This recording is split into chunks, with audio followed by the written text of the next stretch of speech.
Cabang iman yang ke-25 adalah melaksanakan ibadah haji. Dan ini haji ini merupakan salah satu a'zamu umuril Islam, yaitu salah satu ajaran Islam yang paling agung.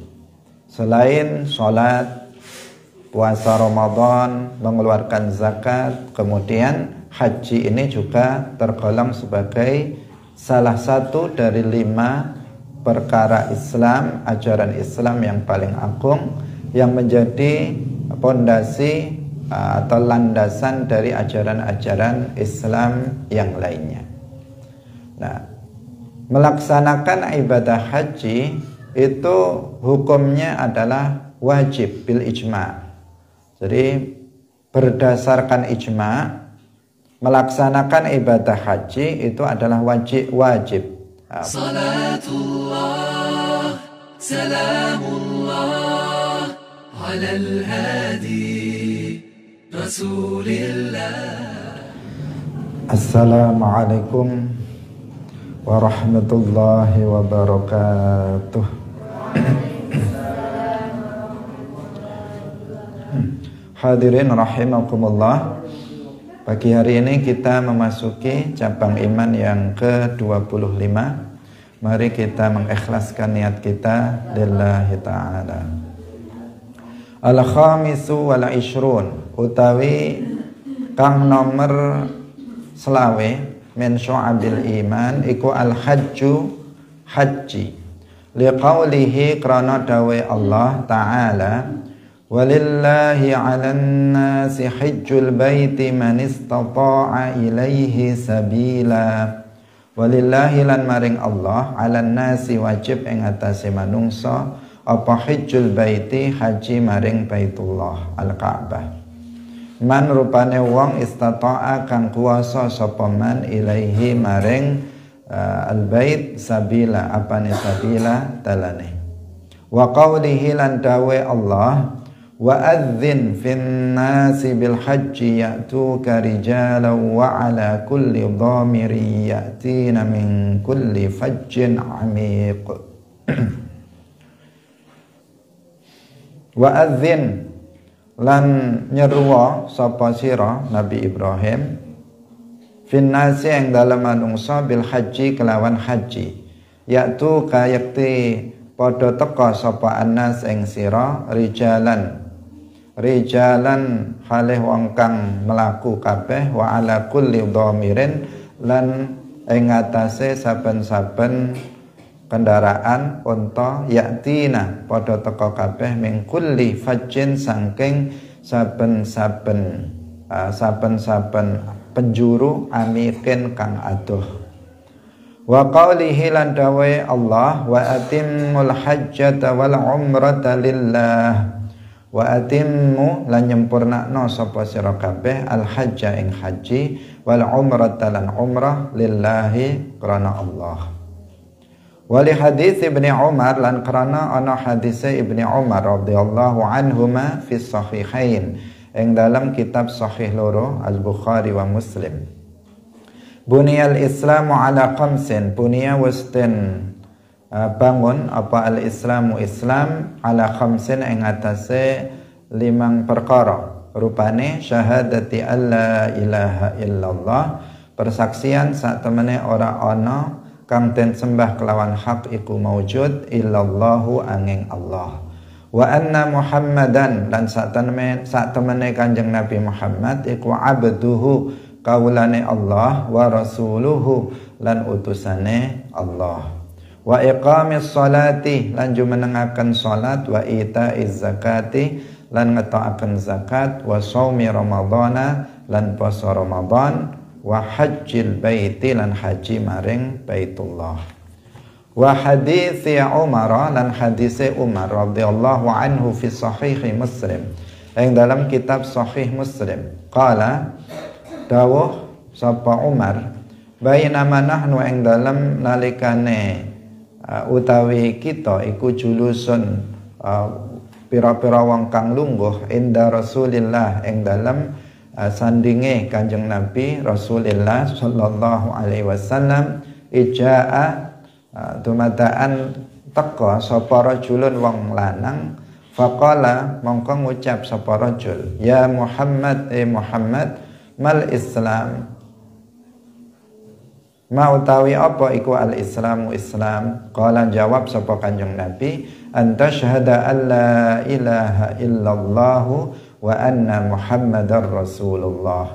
Islam yaiku anta syahada yen to nekseni sapa sira alla ilaha ing sak temene ora ana kang den sembah kelawan hak iku maujud illallahu kejaba Allah wa anna Muhammadan lan sak temene Nabi Muhammad iku Rasulullahi utusane Allah wa antuqima lan yanta jumenengaken sapa-sapa sira as-sholata ing salat wa tu'tiyalan ngetokaken sapa sira az-zakata ing zakat wa tahujjalan yanta haji sapa sira al-baita ing bait ing Baitullah Ka'bah wa ta'tamiralan umrah sapa sira wa taghtasilan atus sapa sira minal janabati saking janabah wa tutimmalan nyempurnaaken sapa sira alwudu'a ing wudu wa tasumalan poso sapa sira ramadhana ing Ramadan.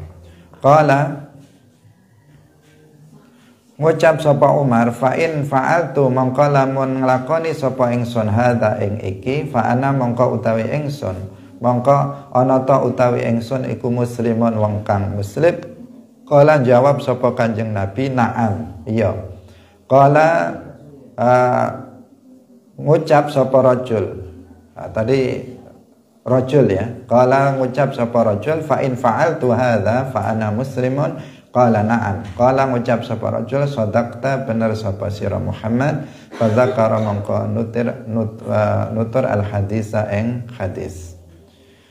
Wa ruwiyalan den riwayataken an Abi Umamah al-Bahili anna nabiyya ing sak temene Kanjeng Nabi sallallahu alaihi wasallam iku qala dawuh sapa Kanjeng Nabi man lam yahbisu man utahe sapane wong iku lam yahbisu ora ngeker ing man apa maradun lara au hajatun utawa hajat zahiratun kang nyata au sultanun utawa sultan jairun kang zalim walam yahujjalan ora haji sapa man falyamut mongko becik utawa falyamut mongko mati sapa man insya'a lamun ngersakaken sapa man yahudiyan serupa matine orang wong Yahudi au sya'a utawa ngersakaken sapa wong Nasraniyan matine serupa matine wong Nasrani.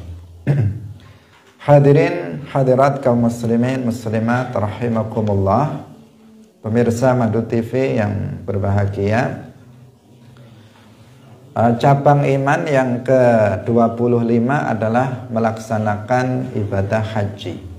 Dan haji ini merupakan salah satu a'zamu umuril Islam, yaitu salah satu ajaran Islam yang paling agung.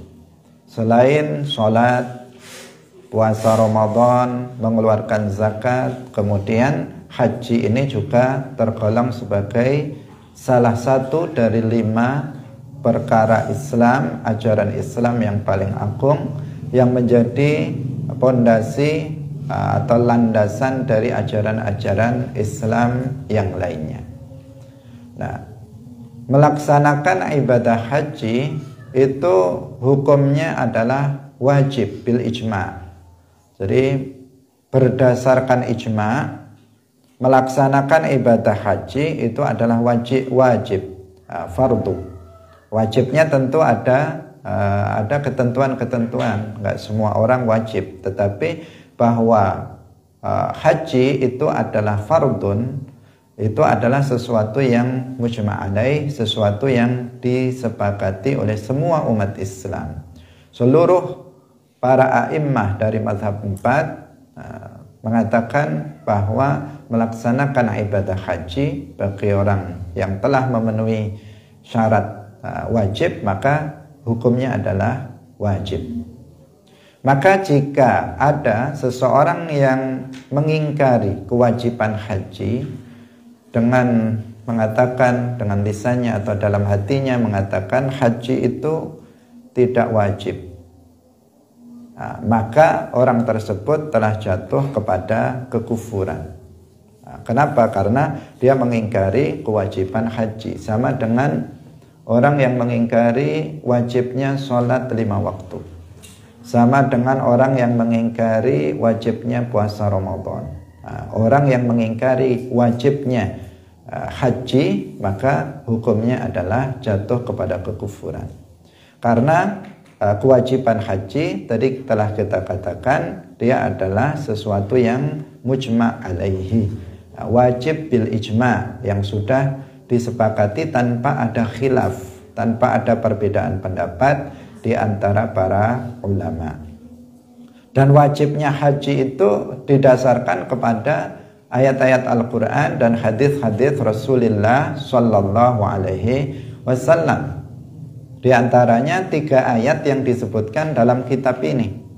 Yang pertama adalah dalam surat Ali Imran ayat 97. Allah Subhanahu wa taala berfirman, "Walillahi 'alan nasi hajjul baiti man istata'a ilaihi sabila." Bahwasanya wajib bagi manusia itu untuk melaksanakan haji ke Baitullah, ke Al-Ka'bah Al-Musyarrafah, yaitu bagi orang yang mampu untuk melaksanakannya. Ayat ini secara jelas menjelaskan kepada kita tentang wajibnya haji. Demikian juga dalam surat Al-Hajj ayat 27. Allah Subhanahu wa taala berfirman, "Wa adzin fin nasi bil hajji ya'tuka rijalan wa 'ala kulli dhamirin ya'tina min kulli fajjin 'amiq." Ayat ini berkenaan dengan Nabi Ibrahim alaihissalam. Nabi Ibrahim alaihissalam diperintahkan oleh Allah Subhanahu wa taala untuk membangun Al-Ka'bah Al-Musyarrafah. Setelah pada masa Nabi Nuh alaihissalam, Al-Ka'bah Al-Musyarrafah itu rusak karena terkena banjir. Karena Al-Ka'bah Al-Musyarrafah itu adalah awwalu baitin wudi'a linnas. Rumah yang pertama kali dibangun di muka bumi ini ya Al-Ka'bah Al-Musyarrafah. Yang membangunnya adalah Nabi Ibrahim, Nabi Adam alaihissalam atas perintah Allah Subhanahu wa taala. Jadi yang membangun Nabi Adam alaihissalam pertama kali.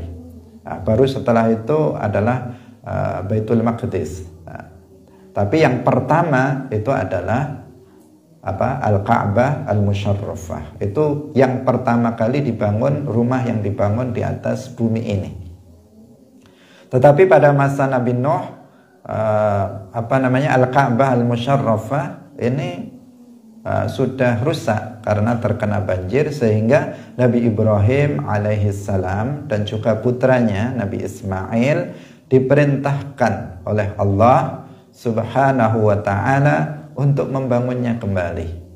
Ditunjukkan tempat Al-Ka'bah, bukan membangun baru, tetapi pondasi-pondasinya masih ada. Nabi Ibrahim alaihissalam membangun di atas Al-Ka'bah Al-Musyarrafah yang dulu dibangun oleh Nabi Adam alaihissalam.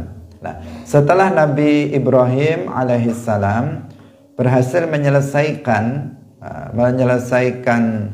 pembangunan Ka'bah. Karena itu kalau kita di Masjidil Haram, di Al-Ka'bah Al-Musyarrafah, maka di sana ada yang disebut Maqamu Ibrahim, ada yang disebut Hijr Ismail, karena memang athar dari mereka ada di sana, karena mereka yang membangun Al-Ka'bah Al-Musyarrafah.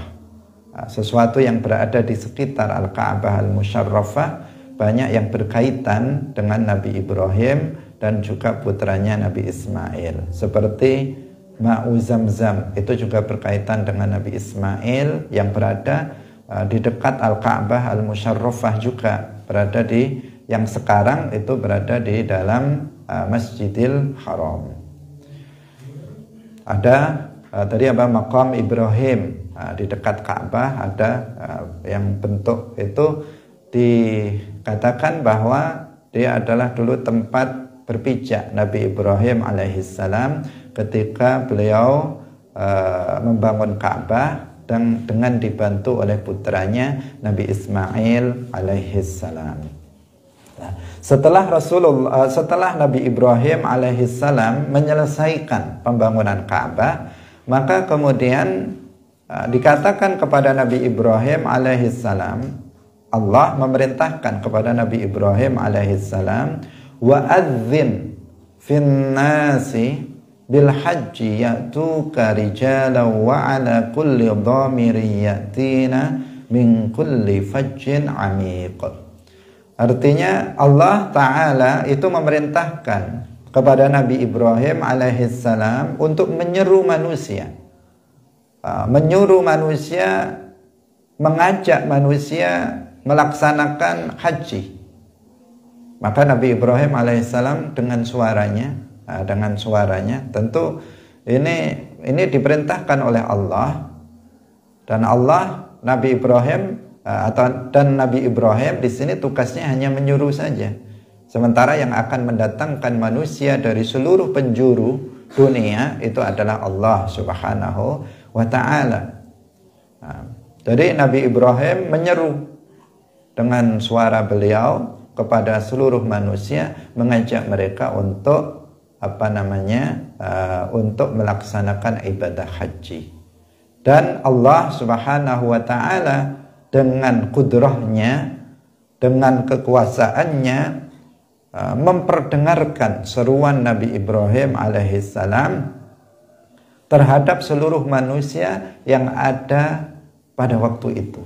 Di seluruh bumi yang ada, manusia yang ada, dengan kehendak Allah itu bisa mendengar seruan ajakan Nabi Ibrahim alaihissalam untuk berhaji. Sehingga haji ini sebenarnya bukan hanya pada masa Nabi Muhammad sallallahu alaihi wasallam, tetapi sudah berlangsung juga sebelum Nabi Muhammad sallallahu alaihi wasallam. Ini ayat wa'adzin fil nasi bil haji ya'tuka rijalan wa ala kulli dhamirin yatina min kulli fajjin amiq. Sekarang terbukti bahwa manusia berduyun-duyun datang dari seluruh penjuru dunia, datang dari seluruh penjuru bumi, dari timur, dari barat, dari segala arah, itu datang ke Al-Ka'bah Al-Musyarrafah untuk melaksanakan ibadah haji di sana. Sampai sekarang bahkan di Indonesia ini sudah kalang kabut memenuhi keinginan umat Islam di Indonesia yang begitu besar untuk melaksanakan ibadah haji. Sehingga hari ini kalau kita daftar haji sekarang, maka kita baru berangkat 40 tahun yang akan datang. Sehingga ya yang kecil-kecil segera didaftarkan. Kalau enggak nanti kalau sudah 40 tahun baru daftar biasanya, maka 40 tahun lagi sudah 80 tahun. Bagaimana bisa melaksanakan ibadah haji secara sempurna? Karena ibadah haji itu adalah salah satu ibadah yang bukan hanya diperlukan himmah, semangat yang kuat, tetapi juga kekuatan jisim, kekuatan jasad yang kuat juga untuk melaksanakannya. Karena di sana ada tawaf mengelilingi Ka'bah yang tidak dekat 7 kali. Yang itu tidak hanya misalnya 1 kilo, kalau ditambahkan ya sebanyak 7 kali. Belum lagi sa'i yang lebih jauh, berapa kilo sa'i itu kalau dihitung. Kalau orang sepuh ya lumayan itu, bisa tidak mampu dia melaksanakannya. Tetapi semuanya ya tergantung kepada kehendak Allah Subhanahu wa ta'ala. Karena nyatanya ada juga orang tua tetapi ternyata dia mampu, tapi ada yang muda tetapi dia nggak mampu juga untuk melaksanakan sa'i baina Safa wal Marwah, untuk melaksanakan tawaf mengelilingi Ka'bah sebanyak 7 kali. Ada yang nggak mampu, yang masih muda. Tetapi tidak harus berjalan. Kalaupun sudah tua itu juga bisa dia naik. Kalau sekarang nggak ada kendaraan, misalnya unta ngelilingi Ka'bah, nggak ada. Kalau dulu kan ada, sekarang nggak ada. Kalau sekarang ya naik kursi roda. Kursi roda itu bisa. Tetapi kalau kursi roda, kalau sekarang saya lihat itu bukan di bawah, tetapi di lantai 2, 3 seperti itu. Dan itu berarti jaraknya semakin jauh.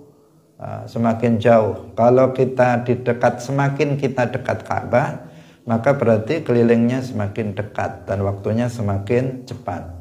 Tetapi kalau kita semakin jauh, karena bangunan Masjidil Haram itu kan luas, berada Ka'bah di tengahnya, kemudian bangunan berada di pinggirnya yang jaraknya jauh.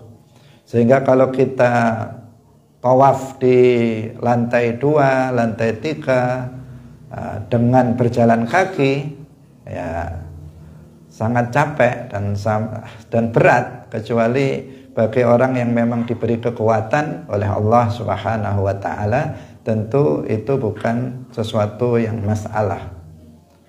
Dahulu ketika saya umrah itu pernah mencoba untuk tawaf di atas, ya. Mencoba tawaf di atas 3 kali putaran harus istirahat dulu, lama istirahat dulu, karena kakinya sudah luar biasa, capeknya seperti mau putus saja kakinya.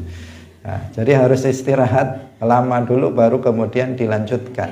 Berbeda kalau kita tawafnya di dekat Ka'bah, maka itu akan mengurangi tenaga kita yang diperlukan. Tetapi kalau di lantai 2, 3 kemudian dia menggunakan kursi roda, artinya ada tukang ojek, ya. Jadi di sana ada tukang ojek yang mendorong kursi itu dengan membayar sejumlah uang, kemudian ada yang menyorong dia untuk keliling. Itu ada seperti itu sebagai fasilitasnya, dan itu adalah sesuatu yang dibolehkan. Atau hanya misalnya nyewa alatnya saja, kursi rodanya saja, kemudian nanti disorong oleh anaknya atau oleh saudaranya, itu juga bisa. Karena tawaf untuk mengelilingi Ka'bah tidak harus berjalan dengan kaki. Bahkan bisa pada masa lalu itu misalnya dengan mengendarai unta, itu diperbolehkan. Hadirin yang dirahmati oleh Allah Subhanahu wa taala, Nabi Ibrahim alaihissalam mengajak umat manusia untuk melaksanakan ibadah haji, dan itu dengan kehendak Allah didengar oleh manusia saat itu. Di semua penjuru dunia mendengar seruan Nabi Ibrahim alaihissalam. Dan hari ini orang berduyun-duyun untuk datang ke Al-Ka'bah Al-Musyarrafah. Ini adalah sesuatu yang terjadi semuanya dengan kehendak dan kudrah Allah Subhanahu wa taala. Jadi begitu sangat hiruk pikuk, ya, pada hari ini seseorang ingin melaksanakan ibadah haji.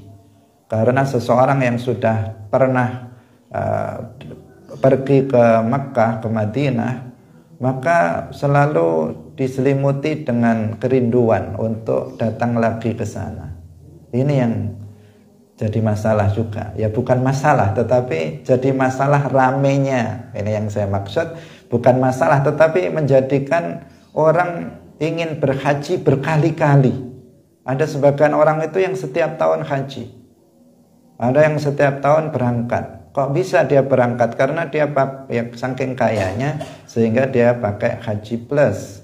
Kalau haji plus bayarnya di atas 100 juta lebih, itu dia bisa berangkat setiap tahun bahkan.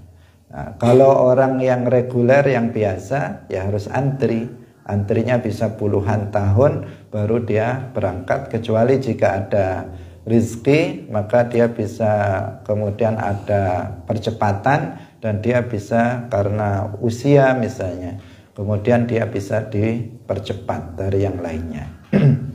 Jadi itu karena seseorang yang sudah pergi ke sana itu pengen ke sana lagi, maka kemudian orang yang punya duit itu ya pengen ke sana terus, nggak pernah pengen berhenti. Seperti itu. Luar biasa daya tariknya dari tanah haram Makkah dan Madinah. Wa qawlihi wa atimmul hajja wal umrata lillah, suratul Baqarah. Nah, berdasarkan ayat ini, para ulama menjelaskan bahwa umrah itu hukumnya juga wajib. Nah, ini khususnya dalam mazhab Syafi'i. Al-Imam Syafi'i radhiyallahu anhu, beliau mengatakan bahwa umrah itu hukumnya juga wajib, bukan hanya haji. Jadi kalau haji itu wajibnya adalah bil ijma', dengan kesepakatan seluruh imam dalam mazhab 4 semuanya mengatakan wajib. Itu kalau haji. Tetapi kalau umrah maka ada khilaf di antara para ulama. Sebagian ulama mengatakan haji itu hukumnya adalah wajib, seperti Imam Syafi'i. Dalilnya adalah ayat ini. Karena ayat ini itu tidak memisahkan antara haji dan umrah.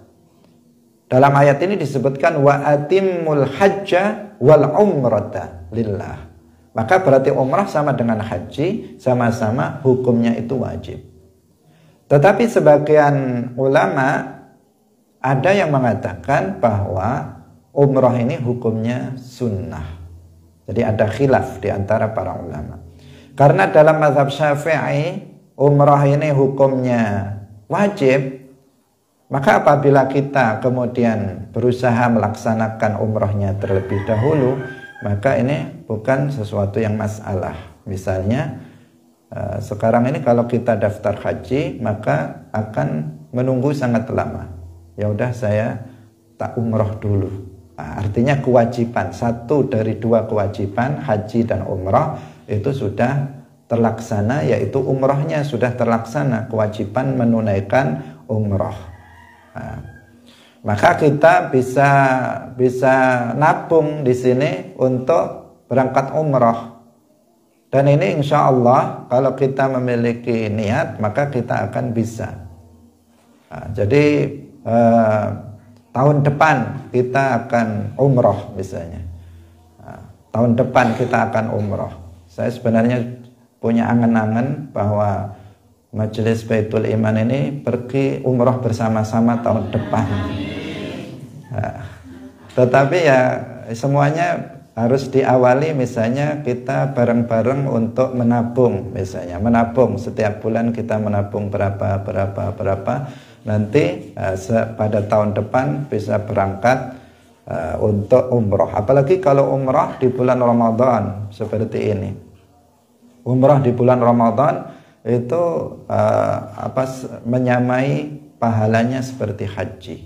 Dari sisi ramainya umrah pada bulan Ramadan itu juga menyerupai haji.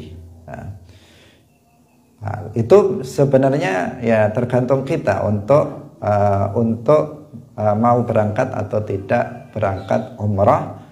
Saya yakin setiap kita itu mampu. Nyatanya banyak sering muncul di berita orang yang miskin ternyata berangkat haji bukan umrah. Ada orang yang cuman bakul etek misalnya, atau ada seseorang yang cuman petani biasa atau buruh tani, tetapi karena setiap hari dia nabung, pada akhirnya dia itu bisa berangkat haji. Apalagi kalau umrah lebih murah daripada haji. Ada sebagian juga yang pengakuan dari beberapa yang menerima pembayaran bank, itu ada yang orang berangkat haji itu membawa uang recehan. Ternyata itu adalah uang tabungan selama beberapa tahun yang dia lakukan karena tekadnya yang kuat untuk bisa melaksanakan ibadah haji. Dan haji saja bisa, apalagi umrah. Sebenarnya ya tidak terpaut jauh dari sisi biayanya, tetapi kalau umrah itu kan tidak terikat dengan waktu. Kalau haji ini terikat dengan waktu. Itu bedanya antara haji dan umrah. Kalau haji itu al-hajju itu dalam fi ashhurim ma'lumat, itu pada bulan-bulan tertentu. Hanya Syawal, Dzulqa'dah dan Dzulhijjah. Itu haji. Tetapi umrah, kapanpun kita mau berangkat, maka kita bisa berangkat. Di bulan Rajab kita bisa berangkat, di bulan Muharram kita bisa berangkat, di bulan Syawal kita bisa berangkat, di bulan apa saja kita bisa melaksanakan umrah. Umrah itu berkunjung ke Baitillah, mengunjungi Ka'bah, Al-Ka'bah Al-Musyarrafah, dengan ketentuan-ketentuan tertentu. Haji juga demikian, ada rukunnya, ada wajibnya, ada hal-hal yang diharamkan, yang semuanya itu harus dipenuhi untuk hajinya diterima, umrahnya diterima. Bahkan kita kalau umrah itu juga bisa umrah berkali-kali. Karena umrah ini kan tidak terikat dengan waktu. Kita bisa sekali misalnya datang ke sana, biasanya selama 10 hari, 9 hari, maka bisa umrah 3-4 kali. Karena umrah ini kan bisa dilakukan dalam waktu yang cepat, tidak terikat dengan waktu. Satu kali prosesi itu ihram dari miqat, kemudian tawaf, kemudian sa'i, kemudian langsung mengakhiri tahallul, mengakhiri umrahnya, udah selesai. Nanti misalnya keluar lagi dari miqat, kemudian umrah lagi, berkali-kali bisa dilakukan. Bahkan juga bisa umrah atas nama orang lain. Misalnya orang tuanya yang sudah meninggal, mbahnya yang sudah meninggal, dia umrah atas nama mereka. Itu juga diperbolehkan. Hadirin yang dirahmati oleh Allah Subhanahu wa ta'ala, selain bahwa haji ini adalah sebuah ibadah yang memiliki maziyah, yang memiliki keistimewaan yang luar biasa, ya, yang tidak seperti ibadah-ibadah yang lain. Setiap ibadah kemarin sudah kita katakan memiliki maziyah. Maziyah itu keistimewaan. Salat memiliki keistimewaan. Puasa kemarin kita ceritakan memiliki keistimewaan.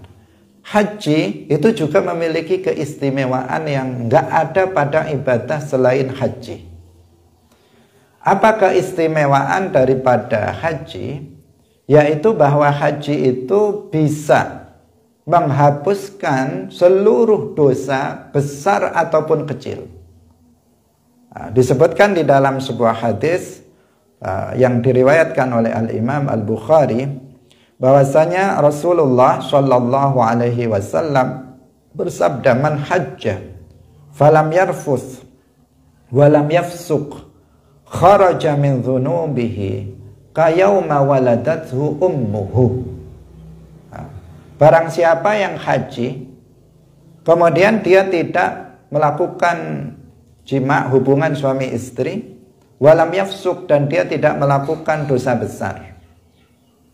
Dia tidak melakukan kefasikan, artinya tidak melakukan dosa besar. Maka kharaja min dzunubihi, maka dosa-dosanya, dia keluar dari dosa-dosanya seperti pada hari ibunya melahirkan dia. Kalau ada seorang anak dilahirkan oleh ibunya, punya dosa apa enggak?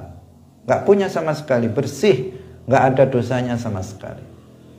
Demikian juga orang yang haji, kemudian hajinya diterima oleh Allah Subhanahu wa ta'ala, maka ketika dia pulang dari haji, dia seperti orang yang baru dilahirkan oleh ibunya, bersih tanpa dosa sedikit pun. Baik itu dosa kecil maupun dosa besar, semuanya sudah diampuni oleh Allah Subhanahu wa ta'ala. Tetapi ada syaratnya. Hadis ini juga memberikan syarat. Para ulama juga telah menjelaskan haji yang seperti apa yang bisa menghapuskan seluruh dosa besar dan kecil. Ada ketentuannya. Di antara ketentuan ini disebutkan di dalam hadis yang baru saja kita sebutkan. yaitu yang disebutkan dalam hadis ini, ketika dia melakukan ihram haji, maka dia tidak melakukan hubungan suami istri. Yang kedua, dia tidak melakukan dosa besar. Dia tidak melakukan dosa besar. Jika seseorang ketika ihram kemudian dia melakukan dosa besar, maka hajinya tidak bisa menghapuskan dosa-dosa dia kecil dan besar. Atau seseorang misalnya ketika ihram, karena dia ihram bersama istrinya, kemudian di saat dia masih dalam kondisi ihram, dia melakukan hubungan suami istri, maka hajinya tidak bisa menghapuskan dosa-dosa dia besar maupun kecil.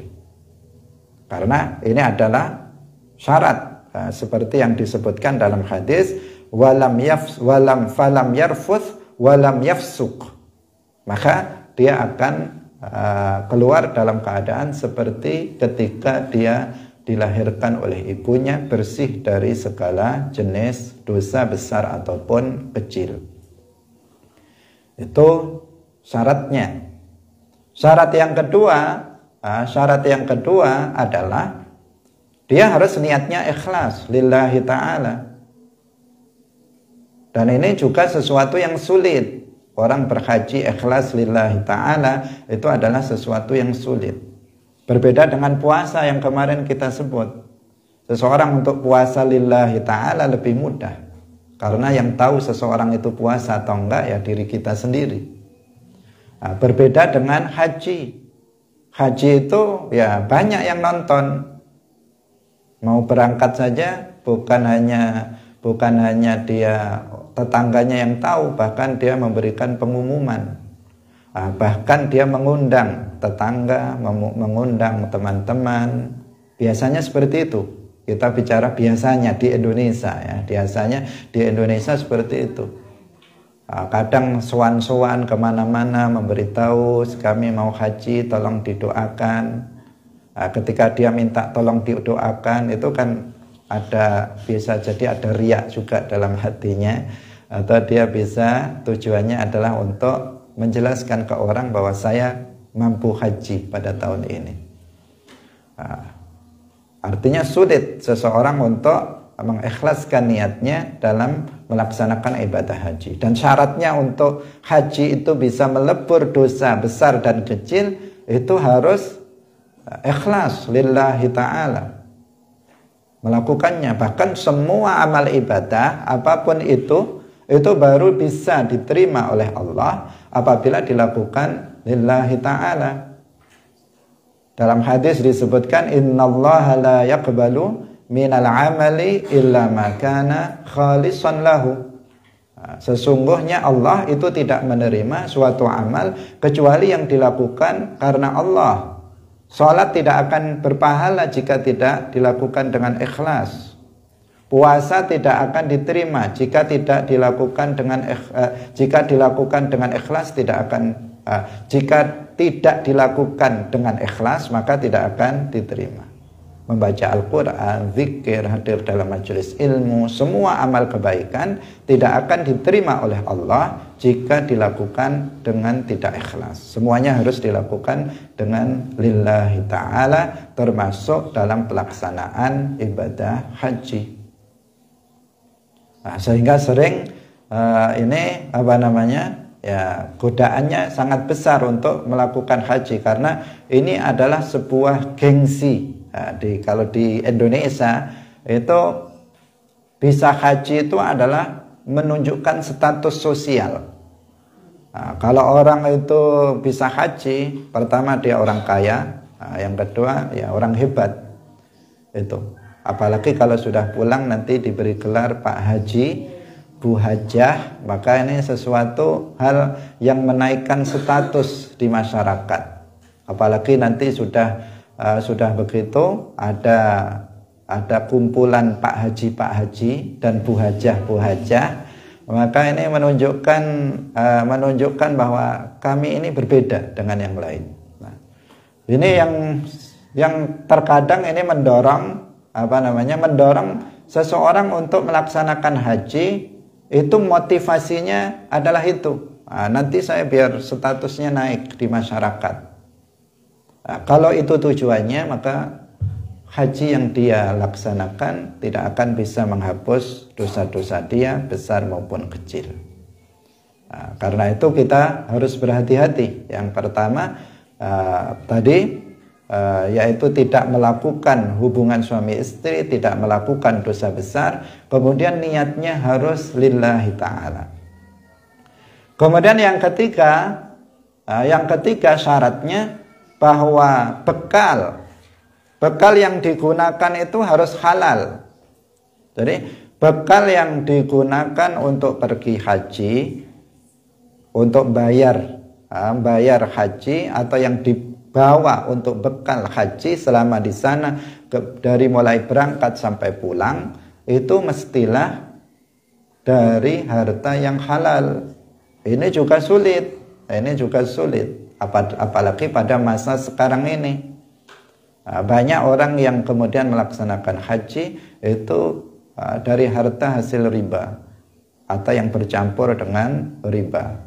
Dan ini jika seperti itu, misalnya bekal yang dibawanya adalah sesuatu harta yang haram, yang tidak halal, maka tidak akan bisa menjadikan hajinya itu menghapus dosa-dosa dia besar atau kecil.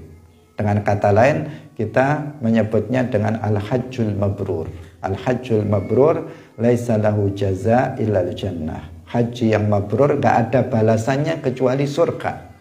Kenapa? Karena ketika seseorang mendapatkan al-hajjul mabrur, dosanya diampuni semuanya oleh Allah, maka tempatnya di akhirat adalah tidak ada lain selain surganya Allah Subhanahu wa ta'ala.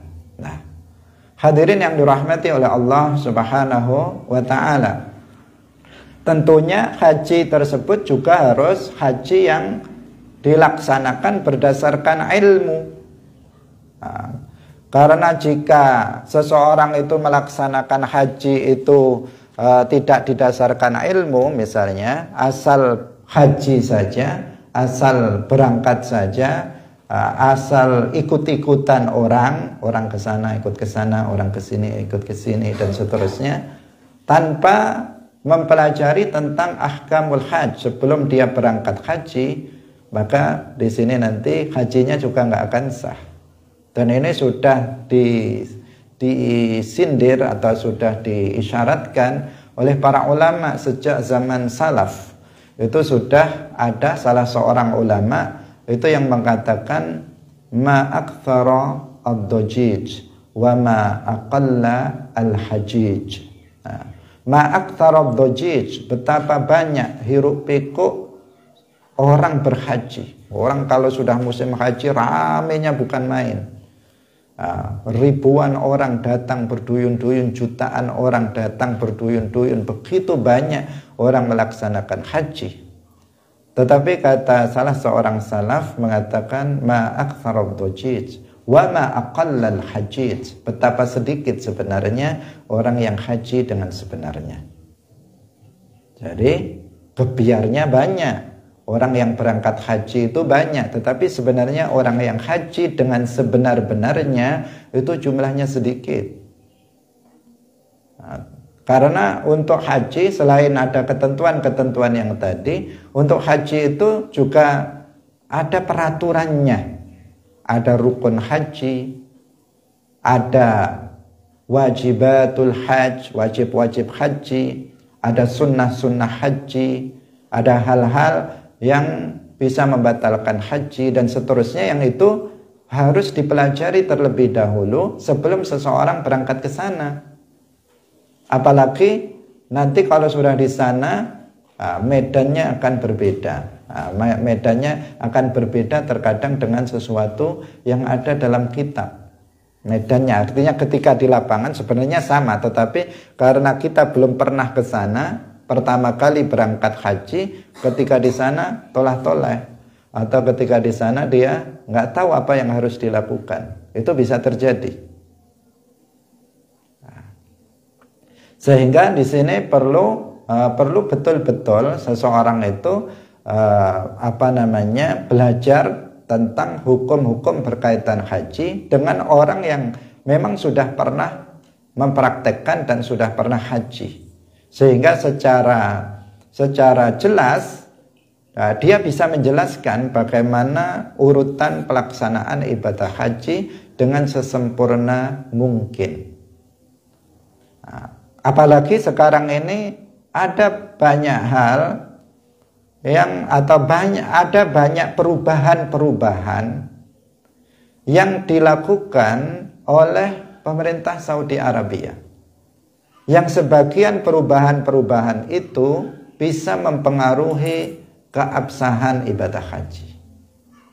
Banyak orang itu bisa ibadahnya nggak sah apabila dia tidak tahu masalah ini. Meskipun sebenarnya ada khilaf. Misalnya ketika sa'i baina Safa wal Marwah. Sekarang ini mas'a itu tempat sa'i. Tempat sa'i sekarang ini sudah nggak seperti mas'a pada masa lalu.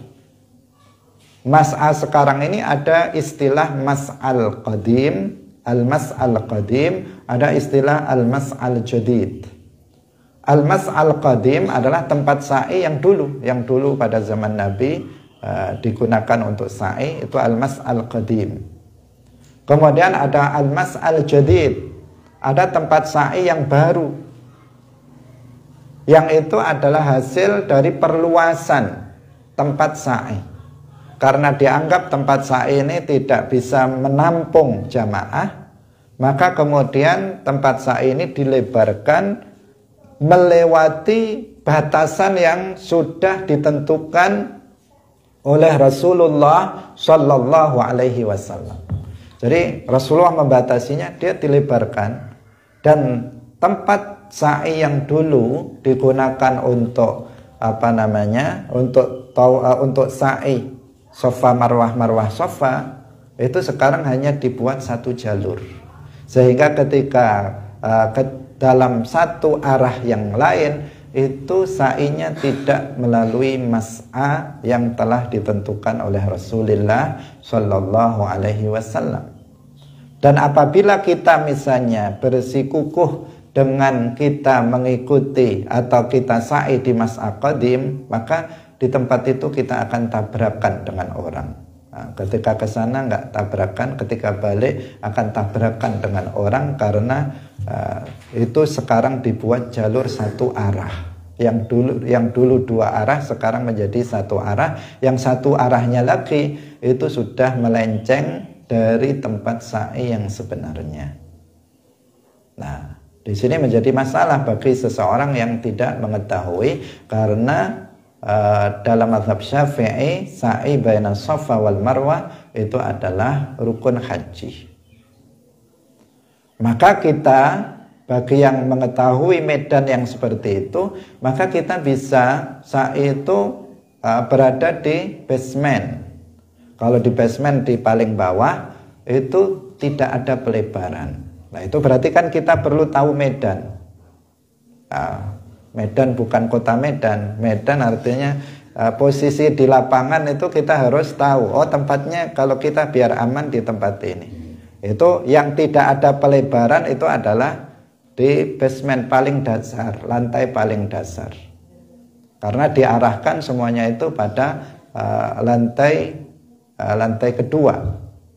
Atau kita bisa sa'i itu di lantai yang atas, lantai 3 misalnya, yang itu lebih sepi daripada di bawah, sehingga seseorang bisa bolak-balik tanpa harus kemudian bertabrakan dengan orang yang yang bisa ditegur atau nanti dilarang oleh keamanan yang ada di sana. Itu salah satu contoh. Bahkan sekarang Mina itu juga diluaskan, sehingga ada Mina Qadim, ada Mina Jadid, ada perluasan Mina.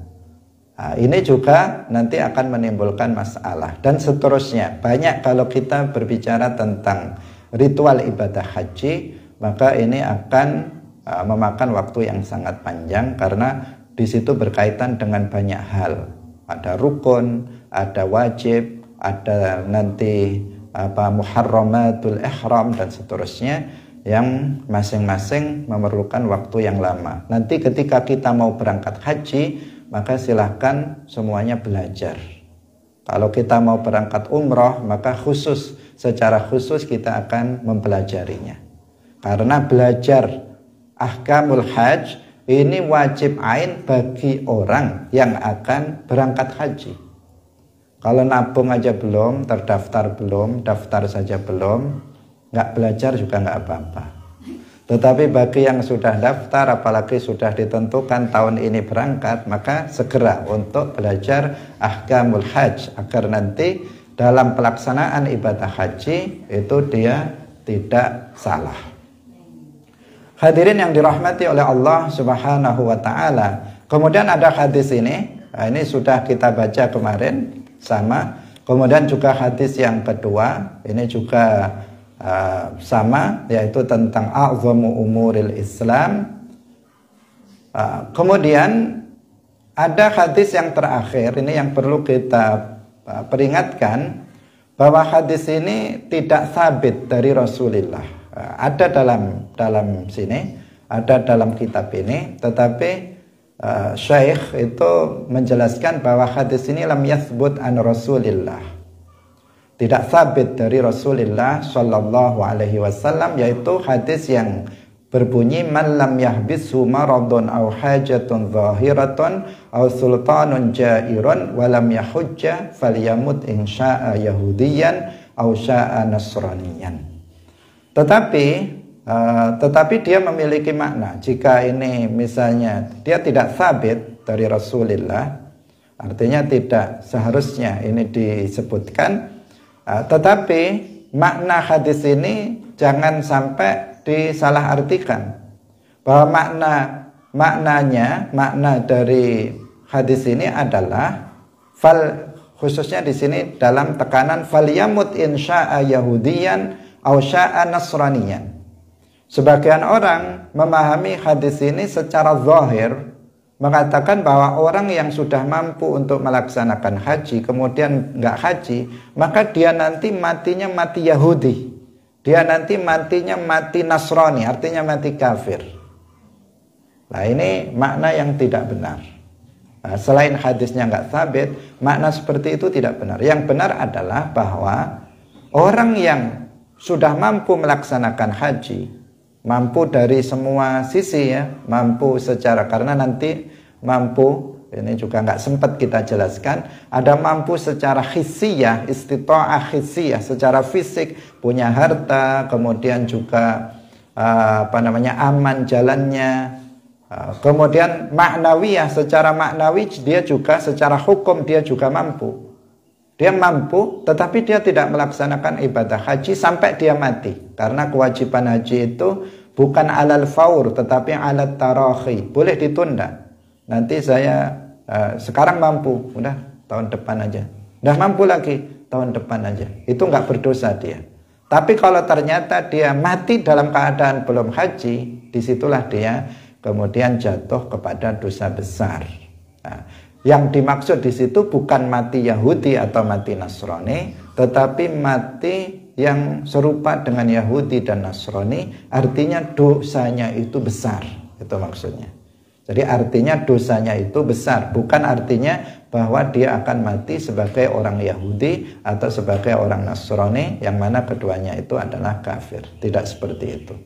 Ini adalah peringatan agar kita tidak mensalahfahami hadis ini yang sebenarnya Syekh mengatakan bahwa hadis ini tidak sabit dari Rasulullah Shallallahu Alaihi Wasallam. Hadirin rahimakumullah, demikian pengajian kita pagi hari ini, semoga bermanfaat. Barakallahu fikum, wallahul muwaffiq ila aqwamit thariq. Wassalamualaikum warahmatullahi wabarakatuh.